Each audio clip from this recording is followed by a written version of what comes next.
Welcome to another episode of Beauty and the Biohacker, where we explore the latest tools and trends in self-care, aesthetics, and peak performance to help you live your most beautiful life from the inside out. I'm your co-host, Katie Moore. I'm the biohacking side of Beauty and the Biohacker. I've got 3 years of experience self-experimenting in the space of health and wellness technology. And really, my mission is to help you achieve success without sacrificing your health or happiness. And I do so on my YouTube channel, Katie Type A. And I am the beauty side of Beauty and the Biohacker. Over 20,000 rejuvenation procedures later, 10 years in the industry of aesthetic medicine, aesthetic nursing, international clinical trainer. I work with everyone from, retirees to tech moguls to celebrities, helping people figure out how to look good, feel good, and navigate life with grace and ease. And I am super pumped for this episode. We are basically going to be sharing some of our favorite tips and tricks for looking good, feeling good, getting in the creative zone. I wish I had my Fender Strat to give you guys a little bit of a Pink Floyd rendition I've been working on lately, but you just have me, so that's right. Then that is just enough. But we also have one other person, and that segues nicely into our very special guest who's actually joining me live in California, Kyle Lasota. So he is a videographer, biohacker, a lifestyle enthusiast, and very importantly, a sleep hacker. So he's a fellow YouTuber, and you should definitely check him out at Kyle Got Camera, and we will include a link for you guys below. He also has a sleep course called The Sleep Advantage. And don't you worry, guys, we are going to get into the weeds on that. So welcome to the show, Kyle. Yo, what's up? Welcome. I'm excited to be here. Thanks for having me, guys. Well, I am so excited to just kind of nerd out with a fellow biohacker, one that I know is very interested in the same type of technology and film equipment as myself. And so let's just kick things off with the fun stuff, the stuff that people really want to know. What is it like living in an entrepreneur house? Yeah, that's a great place to start. And I think it speaks to a lot of my journey as well, which is I'm 27 years old, and I've been an entrepreneur for 8 years. So since I was 19, I dropped out of school my third year. And when I started getting into business, I started seeing success pretty quickly. And what I found as a young kid who was very entrepreneurial and very ambitious was that I became very isolated because there was just no one else who was really living my type of lifestyle. And it was hard for me to connect with quote unquote normal people because I just had very different values and I had very different ambitions, and I spent my time very differently, and I just didn't want to compromise on those values. So I spent a lot of my time in my early 20s alone, and I was traveling a lot, and I'd meet people abroad, and that was great. And then I would, leave, and then I'd miss them. I had all these great friends, but they were all spread across the world. So when I was 25, I moved to San Diego to start planting some roots and start building community. I lived in downtown for a year, and I lived up in a high rise, and it was only more of the same. I was doing my very best to build community, but it sucked being just in this I was cooped up in this cage, like up in the sky. And there would be days where I just wouldn't, my feet wouldn't even touch the ground, or I wouldn't see anyone's face, even though I had a roommate, and so, I got together with a couple of friends locally in San Diego, and we kind of put our heads together and say, hey, how can we sort of change this situation? We need to start like an entrepreneur house, and build community, bring people together, because as someone who's really into health, and that was a big part of my journey early in my 20s as well, was just the feeling of being isolated, the feeling of being alone is one of the worst things that you could do for your health. It's like smoking like 5 packs of cigarettes in a day. So if you want to be healthy, one of the first things that you could do is start building community, start putting yourself around people who share similar values, and put yourself in an environment where you feel like you belong. So what is it like to live in the entrepreneur house? It's incredible. I live with 4 other amazing human beings who are all very curated and carefully selected, and they're all doing amazing things. They all have individually amazing attributes. And every Monday we have this Monday meeting from 6 to 8 where we talk about the core values and if we're living through them, and we reflect on that. And then we also like have a mastermind where we deal with our biggest challenges, whether personal or professional. And then we handle any house logistics so we can manage things, and also handle any potential like issues that might be coming up. And then every quarter we do a quarterly retreat where we plan our goals and we reflect on the last quarter, which is really fun. And like last time we went to Big Bear, and the time before that, next quarter actually we're going to Mexico. And so it's an amazing thing to keep me anchored. But then also we have a chef, that cooks us organic food that is, low mold diet. Of course you have a chef. Yeah. So that's pretty amazing. But we have economies at scale, so it's actually really affordable. And then we have a maid that comes to clean the house twice a month, and we have an infrared sauna that is a partner of mine. And so they sent the sauna to me, which was awesome. And I built a cold plunge. So we got like a little wellness center in the garage. And it's just cool to have people there that have the same values, can help you with your challenges, because out of my learnings being an entrepreneur for this long, it's like nothing is worth doing alone. And when you're winning, you want people to share those wins with. Otherwise, it's very empty. And then when you're when you're in the trough, when you're in the dip, you need people to fall into, to support you and to hold you. So to remind you of who you are, because we all go through those times, and life is very seasonal and cyclical in that way. So it's an incredible thing. So Kyle, you shared some pretty rad little nuggets there, and I want to unpack your house in just a hot second. And just so all of you listening know that I tend to work a lot with biohackers that want to also biohack their skin and looking good, feeling good, rejuvenation, what that looks like at home and in clinic. And I gotta say, the biohackers, or I'm just going to put it out there, the people on the planet that are going to be the upgraded ones. Yes, I said it. I went there. It's kind of woo. But I do think that this is like the next generation of people that actually give an SHIT about their health and wellness. And we are willing to put the work in as young entrepreneurs, banding together. It's like Katie, you and I hanging out and reaching out and like creating this podcast. The more that we can come together and support ourselves is just an amazing thing. So that's awesome, Kyle. Thank you. Thank you so much. Yeah, it was quite the mission to get the house, because, it's 5 guys, ages 20 to 25. I was the oldest one at the time, and we all look like babies, and we're applying to live in this big house, and we kept getting denied over and over and over again. Luckily, we caught a lucky break, and things just worked out. And then everything that could have gone wrong in order to like get the house to say, hey, don't do this, like did. And we just kept persevering, and we were this close to throwing in the towel, but we finally locked up the place, and we've been there for 2 years now, which is incredible. And one of the things that I really loved that you mentioned was, you did drop out of college, but you took some of the best aspects of college and applied that to your life as an adult, as a hardworking entrepreneur. I the way you described your retreats and, their weekly meetings, it's like, that's the stuff I wish my dorm did. And instead they had bagels and pizza parties and, that was it.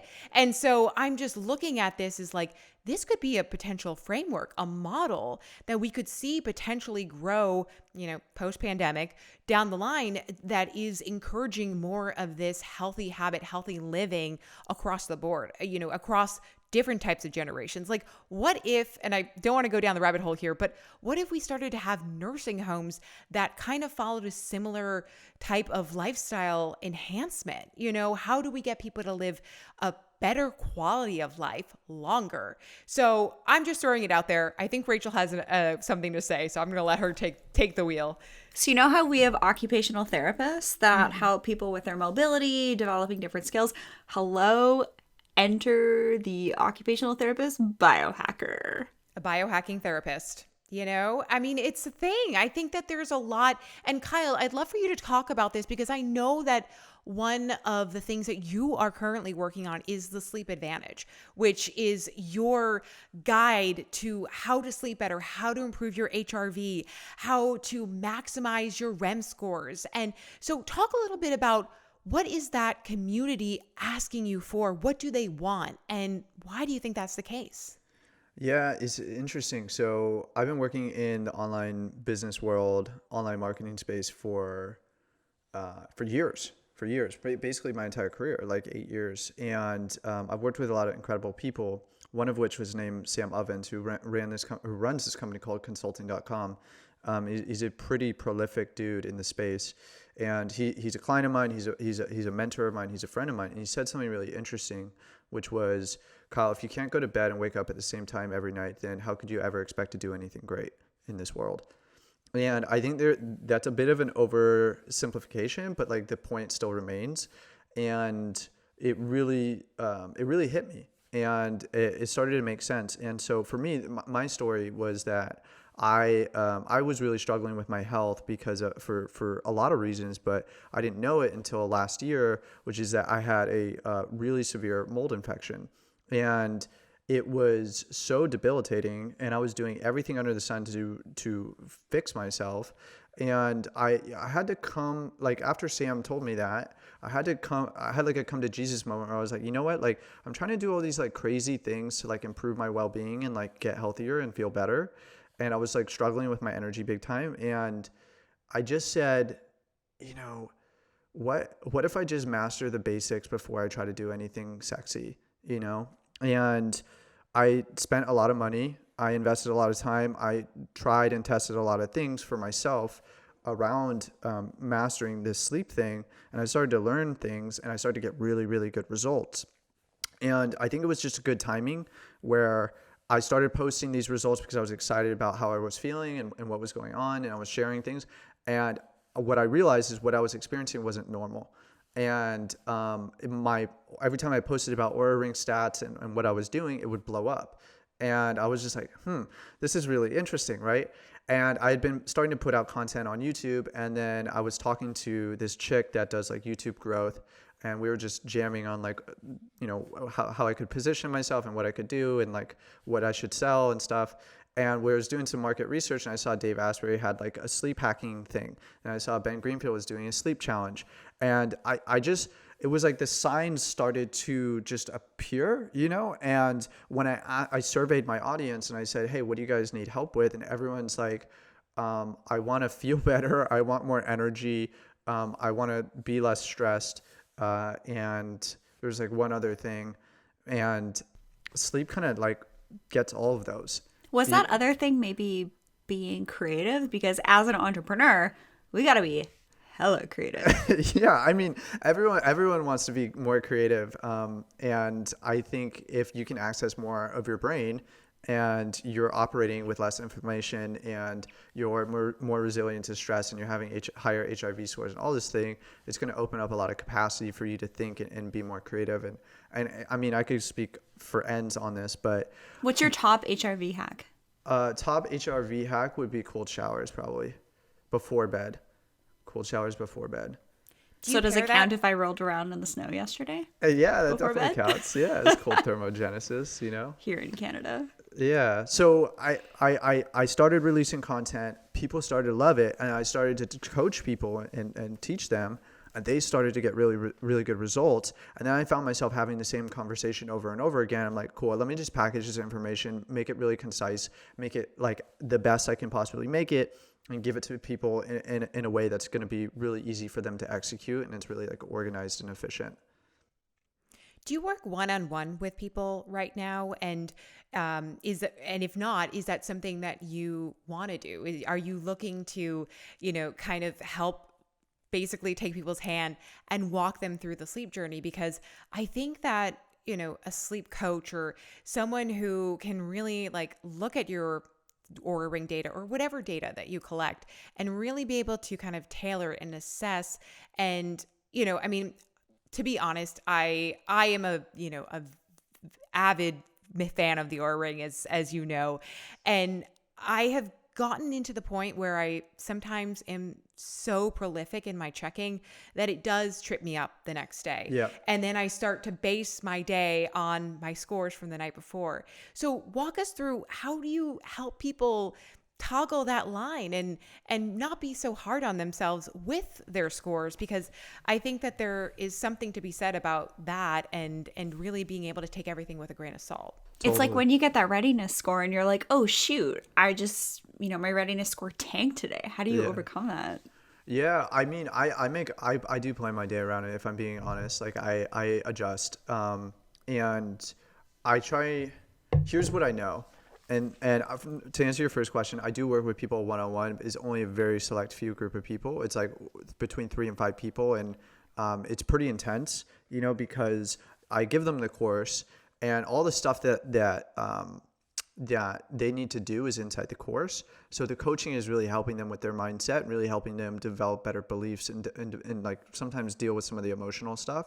But the way that I operate is I just know what works. So even if I were to take my Oura Ring off, I know how to get really good sleep. And so I have a rule that's just like, I just don't get more than 2 nights of bad sleep in a row. So if I have a bad night, not a big deal. Like if I want to stay out late, I want to be with friends, I want to be with a girl, I want to, just break my rules, that's fine. I'm just not going to do that for 3 nights, because I don't want to be so rigid that I become, what's the word? I don't want to become dogmatic kind of. Dogmatic, yeah. but also just like, I don't want to become, like breakable, I feel like if you're so rigid, it's easy to break. Like if you think about like a branch that's like really tight, like you can just snap it. But if you think of something that has some give to it, it's kind of hard to break it, right? So I want to create more flexibility within the confines of my restrictions. Kyle, I'm just curious because I am a big fan of Matt D'Avella. I don't know if you have seen a lot of his work. I know I Matt, think we all have at this point. Sure. The minimalism documentary on Netflix is just mind blowing. But he has a rule too. And his rule is if I don't go to the gym, every 3 days, like I'm never going to let myself miss 2 days without then starting it up again. Boom. Were you inspired by him to kind of come up with the same thing for sleep? Now that you say that, maybe unconsciously I was, but I just feel like it just made sense. It's like, it's an 80-20 thing where if you hit your numbers, like 80% of the time, if you're on target with like, cause here's the thing that people like, I think that get into this world can get sidetracked with is they get so obsessed that that like there's so much life outside of these things that feed your soul and will increase your health span. It may diminish your like lifespan, the amount of years that you live, but it will increase the quality of your life within those years. And so you just got to measure and know from your own values, like where do things lie. So if wellness is number 1, you might be the person who leaves the party early and goes to bed. But if community is above wellness, then you might stay for the party because that's more important to you. So I think it's about self-awareness and knowing what you value and what makes you happy. Like for me, something I'm learning about myself is I love progress. I love growth and I love progress so much. I'm fueled by it. So if I do things that really are a detriment to my progress, then I know that long term that's going to make me really unhappy. But if I do something that's going to feed my soul and it's not going to like completely derail my progress for an extended period of time, and it's like a short-term thinking type of decision, then I think I'm going to give myself the pass to do it. All right, I have a question for you, Kyle. You've sprinkled some breadcrumbs. I think I might have identified something with you. So you said, come to Jesus moment, feeding your soul. Yeah. Myself, as a human, I'm very spiritual. And my great-grandma was a second ordained female evangelical minister in Canada. So that is kind of my like spiritual lineage, and that's one of my strengths. So I'm curious, Kyle, what are some of your spiritual strengths? Because for me, that's where a lot of like my intuitive creative hits and also protection comes from. Yeah, my spirituality is complex to say the least, but I think breath work is a huge practice of mine. And I do Wim Hof breath work in the morning, and I do box breathing and nose breathing at night. And I also do something called SRI breath work, which is it comes from network chiropractic, which is a very like woo-woo sort of like, I mean, this network spinal care is one of the most woo-woo things that I do. And it's basically energy work combined with chiropractic, and it's like deep emotional work. And the breath work that's associated with it is like you're putting your hands on your body and you're saying certain things to yourself or to your body based on what pattern you're in. And there's 12 stages. And so in each stage, there's a different breath pattern. And there's an association that you have with each state in a different type of breath. So another example of this is like walking is a spiritual practice for me. The reason being is spirit in Latin means translates to aspira, which translates to breathe, right? So I see breath work or breathing as a spiritual practice. And so when we change our breath, we change our spirit. And so when people say, hey, just go walk it off, that to me is like put yourself into a different state by changing your breathing, right? When you change your breathing through your diaphragm, you're changing the blood flow. And I just think that the best thing that I do for my spirit is the breathwork stuff, is community, is meditation, getting into nature. Occasionally I'm praying, but not to any particular God, and gratitude and forgiveness. Like those things, when you do it consistently, I notice that you just show up in a way different way, you know? And giving is another one. I love giving as a spiritual practice as well. I cannot tell you how much giving has changed my life. I think it was this is like Gary V quote or something, but I remember hearing so many stories about people who just pass it on, I think there was a recent one in the news about this, they were at a Dairy Queen and they the person paid for the car behind them. And then that just continued for 9 hours. And it's fascinating because I truly believe that humans are good at heart.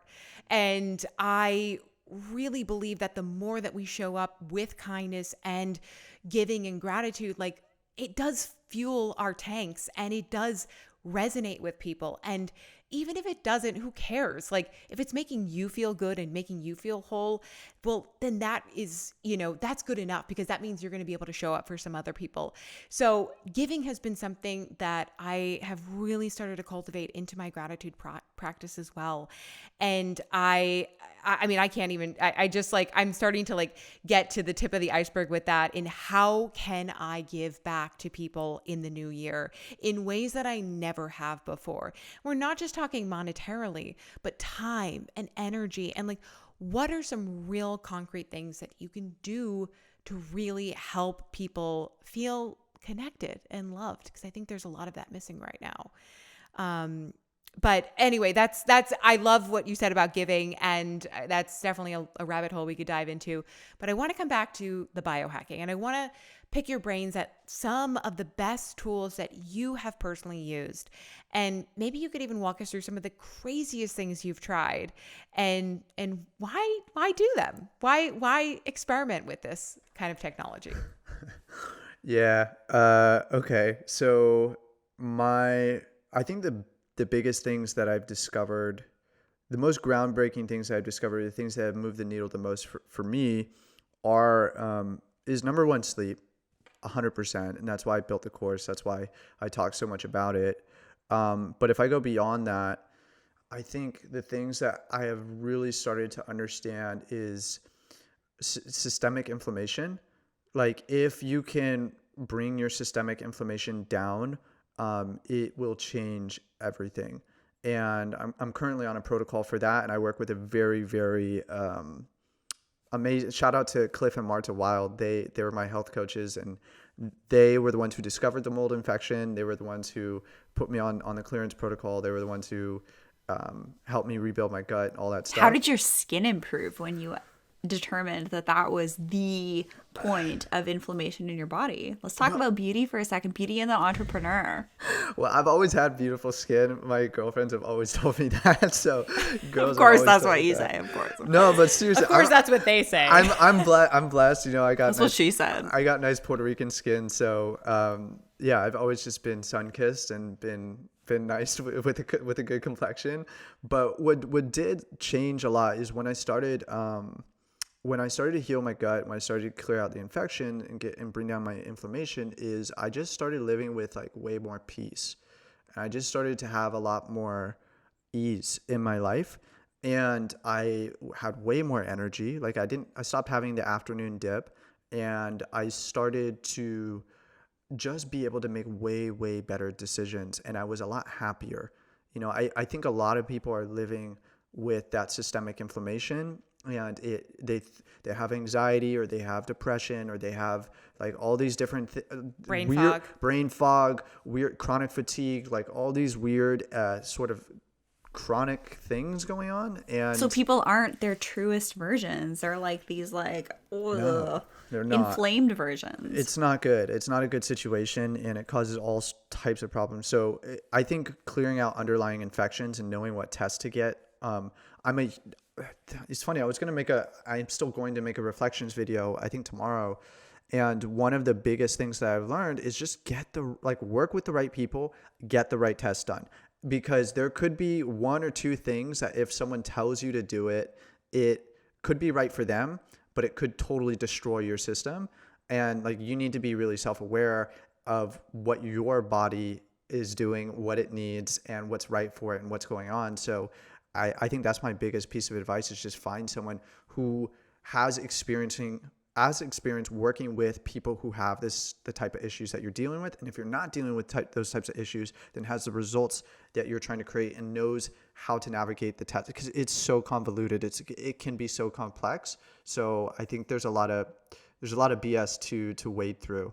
And if you can find the right person, that's going to save you a lot of time, a lot of money. It's all about testing and not guessing. Yes. I totally coined that, by the way. So every time you say that, I know. A little royalty. I know. I was gonna do like a little C like copyright there, but it's really true, right? Like, so how true. do we know? I mean, there's no perfect diet, there is no perfect exercise routine. Yeah, I think HIIT is great, but you know what? It might not be for everybody, and I think keto is wonderful, but some people just don't, adapt well to it.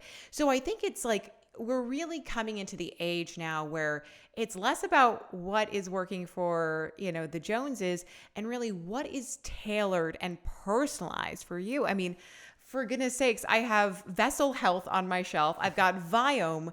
I have my epigenetics test. Like, everything is custom to me and my data and my DNA, because at the end of the day, like, I'm taking care of myself, and I think to know. Biohackers are going to take over the world. Give it 20, 50 years. We're going to be the only ones that are the entrepreneurs. We're innovating. We have our health. We got radiance. There's a wellness renaissance happening right now. And like, I plan to be on the forefront of it. You guys are on the forefront of it. Like, I feel like, Katie, like, our channels they're not huge right now, but I feel like we're just really, really early.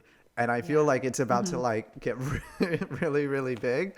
And I feel like everyone laughed at Dave when he put butter in his coffee. Yeah. And now you honestly, can't walk anywhere without seeing Bulletproof.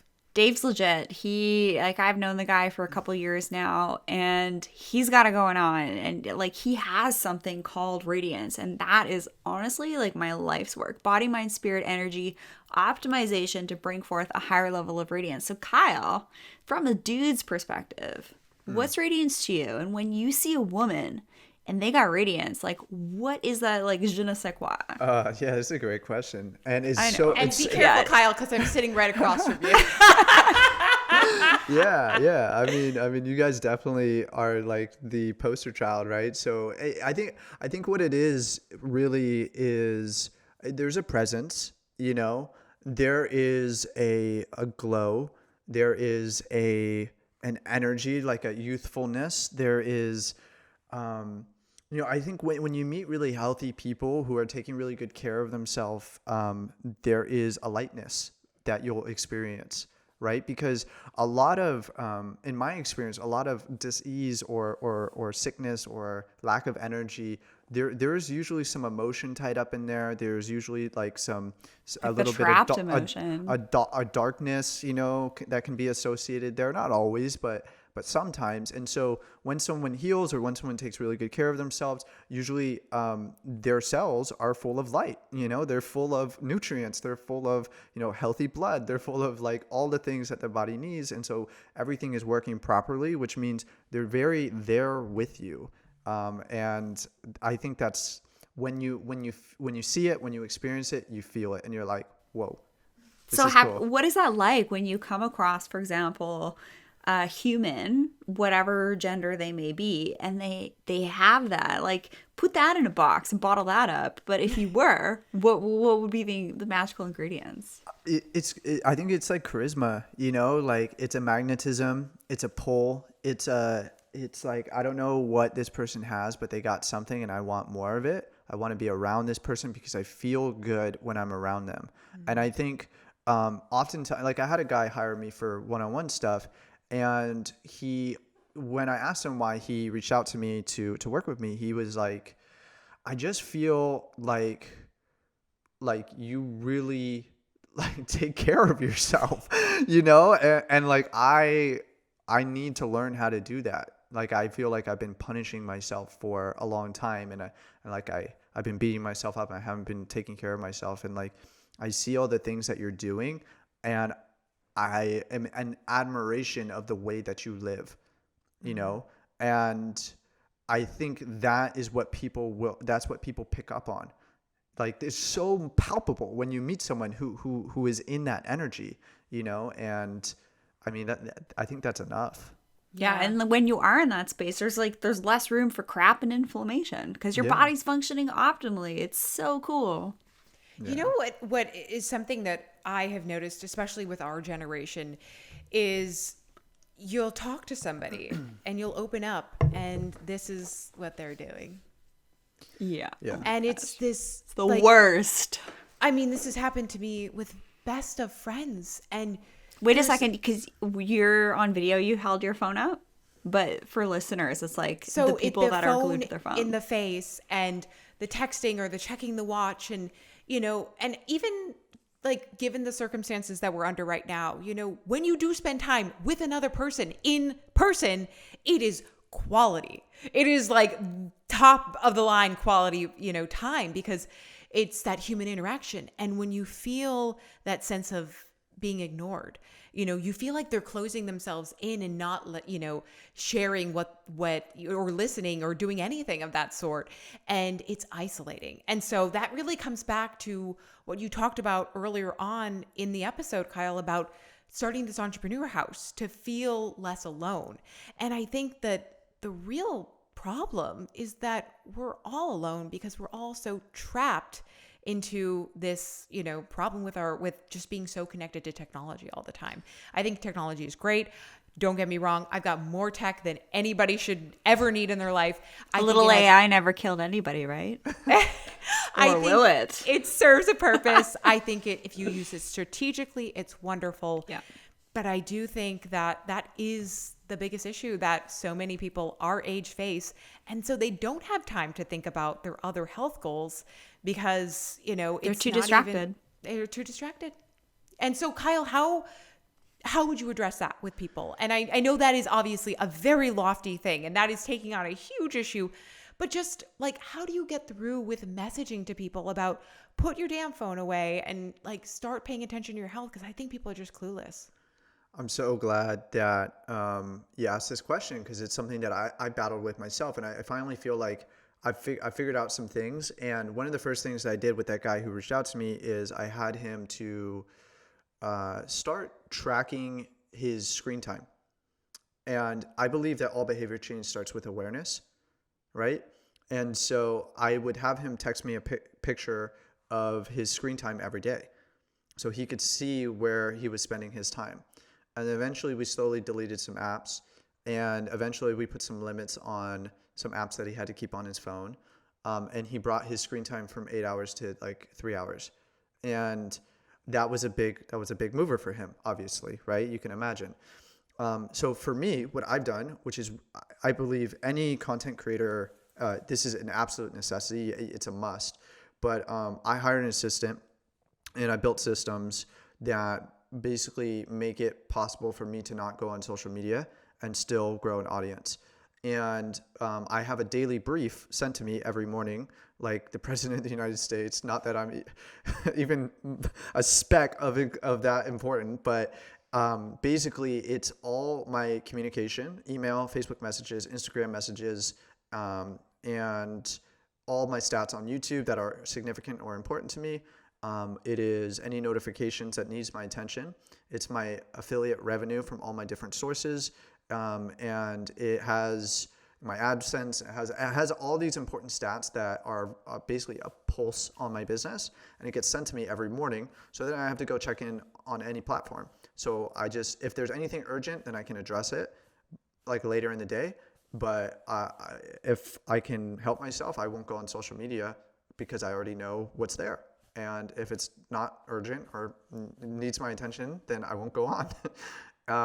And I'm now finding, I'm doing my best to start to develop ways of spending my time in analog. So whether it's reading, whether it's like going for walks without any inputs, whether it's, I'm trying to figure out some new hobbies to pick up, right? But play some guitar. Or chess. Or jam? chess. Or chess. Yeah, Jasper just watched The Queen's Gambit and is like obsessed with playing chess now. So that's also a fun hobby. Well, so this is super interesting conversation, because one of the topics, Katie, I know you mentioned to me was all about like stress, and you wanted to learn more about like your HRV and like how I've been able to hack that and stuff. And I believe that I don't have like the evidence or the science to back this up, so please don't quote me. This is just my anecdotal experience. But my experience is that when I spend time on social media or on technology, it messes with my dopamine. And when it messes with my dopamine, I find myself in a more reactive state, and I find myself more susceptible to stress. So I believe that the first frontier of like, getting your stress under control and, developing a better relationship with stress, getting your higher HRV scores, is getting off technology, and not allowing your brain to dump dopamine every like 30 minutes when you go on one of these platforms. So I think there's an art and there's a practice of deep work that is and should be developed. But then in addition to that, working on these different practices like breath work, like meditation, like walking, like cold showers, like all these things will dramatically increase your HRV, which will increase your resilience, which will make you more less susceptible to stress, and you'll get better sleep. And when you get better sleep, it will be a positive feedback loop up the cycle. There's another thing that I actually did today called MAT, muscle activation technique, which works with your nervous system. And it is a super powerful practice. There is a practitioner who I can introduce you to, Katie. It's AKA muscle testing, am I right? Yeah, not exactly. And there's an element of muscle testing involved in the process, but it is a neuromuscular strengthening process. Is this still in a way asking your higher self or subconscious questions and seeing your physiological response? No. So it's not like that. It's basically putting yourself in a putting a body part in a compromised position and testing it to see if it's strong or not.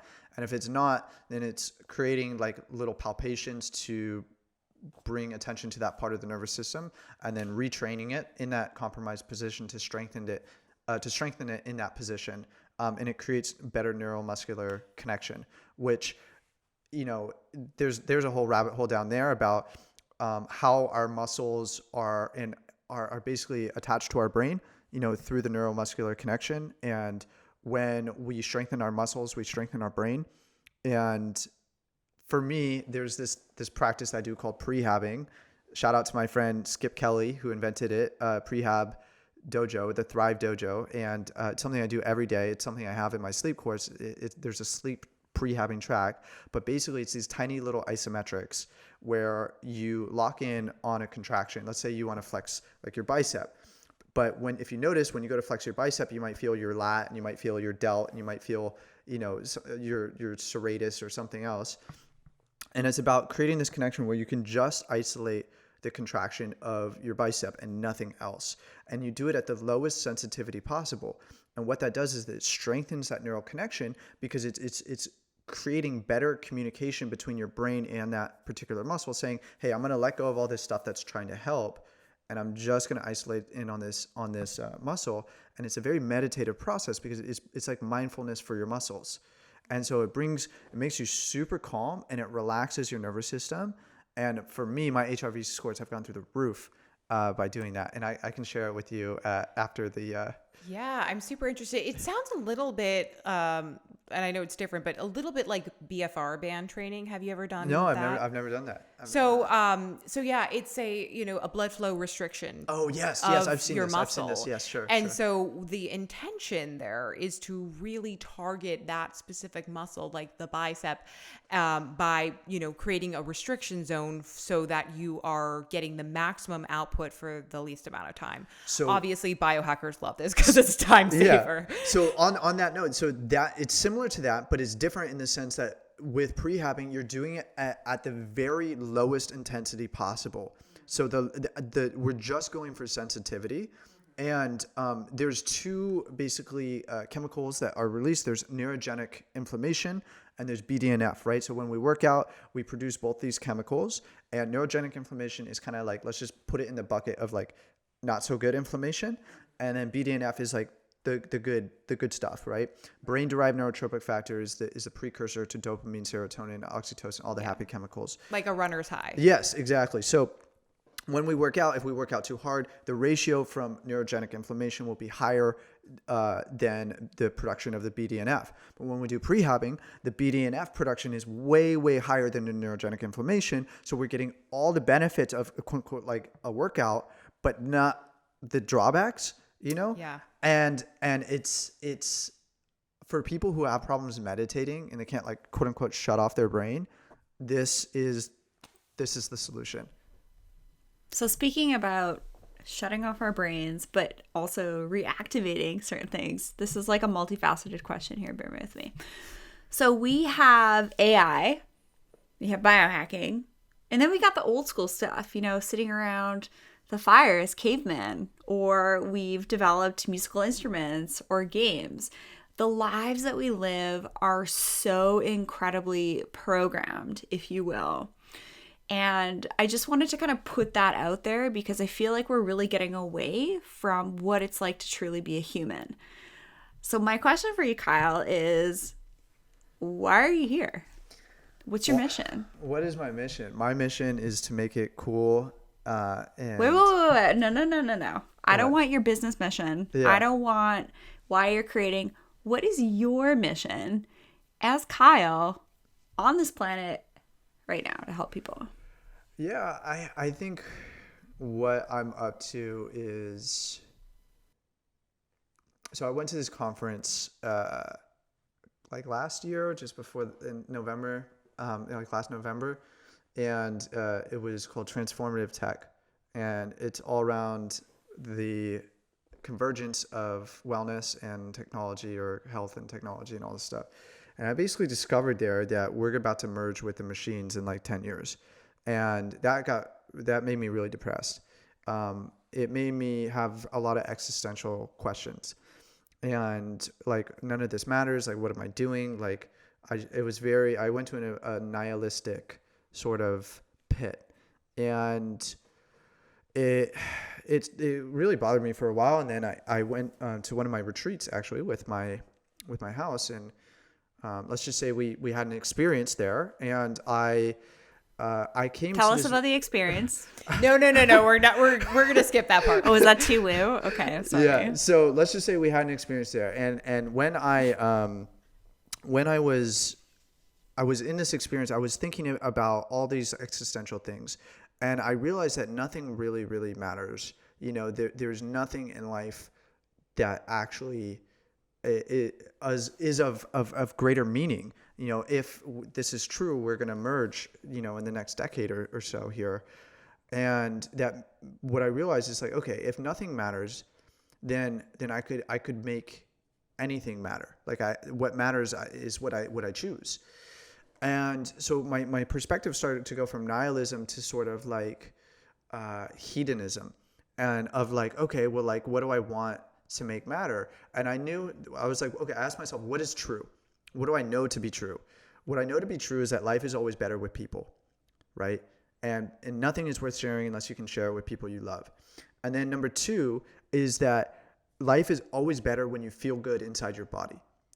So if that's true, if I spend the rest of my life, you know, before we merge or before whatever happens in the future, if I could spend the rest of my life feeling good inside my body and doing it with people I love, then that will be time well spent. So right now, my entire life is fixated on just trying to build a community of people who are obsessed with their health, and also have the autonomy and the freedom and the luxury of being able to do stuff, you know, with their free time and having those, you know, that lifestyle so that we can all do stuff together and be healthy. So is it like maximizing this 3D human experience? Yeah. In a healthy body with people you love in amazing places, cultivating amazing, unique experiences and just, you know, experiencing this game of life together. Wow. That is really poignant and is definitely something that, you know, I haven't heard a lot of people talk about and are really beautiful and eloquently put, you know, and so I think we got a little snapshot of like Kyle behind the camera. So I'm really so grateful that you came on and really shared your experience. And I know we didn't even get into the filmmaking, but people can go out and find more information about you with that stuff, and we'll include a link in the show notes below. But just to wrap up, where can people find you and tell us a little bit more about, you know, what you're offering with the Sleep Advantage? Yeah, totally. So youtube.com/Kyle Got Camera is the best place to find me. That's where I'm putting out my best content. And I got a lot of really, really sick plans for 2021. I'm going to be ramping up some really fun stuff, doing some cool collaborations. Katie, expect a video coming soon. And helping a lot of people with that stuff. I'm planning to give like there's no tomorrow through my content on YouTube. And then with the Sleep Advantage, I think if anyone listening to this or watching this wants to improve their energy, you want to become more resilient to stress, you want to just get better sleep. You know, I know a lot of people have problems with that. This is an interesting and challenging time where your sleep may have been disrupted. I think no matter what you're trying to do, if you're trying to improve your health or improve your life, everything that you do is going to be built on getting great sleep, right? Especially if you're an entrepreneur, especially you're a business owner or a high performer, like good luck trying to perform at a high level if you're not getting good sleep. So what people can expect to learn is how to reset their sleep in 7 days so they can unlock unparalleled energy and performance. And the course is pretty short, and I did that intentionally because I'm an essentialist, which means the disciplined pursuit of less. And so I'm always trying to figure out what is the fastest, most efficient path to get someone from nothing to the result. And that's what I created. And if that's what you want, it's definitely going to get you there, and people are getting amazing results, and I'm really excited about that. That's amazing. Well, thank you again so much for literally stopping by. Yeah. And I cannot wait to do that collaboration on YouTube. And we have some really great messaging, all three of us, to share with the world. So here's to a new year and hopefully a brighter future for sure. Looking good and feeling good. Can I get a what? What? All right, guys, and we'll see you on the next